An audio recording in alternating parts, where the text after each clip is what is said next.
Christmas एक सुलहनामा है और ये सुलहनामा खुदा की तरफ से पेश किया गया है बनी नौ इंसान को, और इसमें कोई शर्त नहीं है।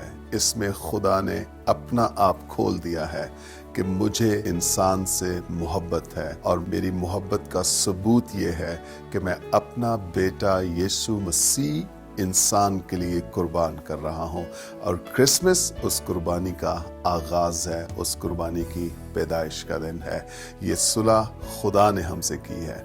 हम उससे सुलह नहीं कर सकते थे क्योंकि हमारे पास कुछ भी नहीं था, बल्कि हम पर खुदा का गज़ब था और हम खुदा के यहाँ से निकले हुए थे। तो ये खुदा को हमसे मोहब्बत की कीमत चुकाना पड़ी है कि उसे हमसे मोहब्बत है, और इस मोहब्बत को यीशु मसीह के वसीला से हमारे लिए जारी कर रहा है, जाहिर कर रहा है। क्रिसमस पे खुदा के साथ सुलह कर लें। बाइबल मुकद्दस में पौलुस रसूल ने बड़ी खूबसूरत बात की है।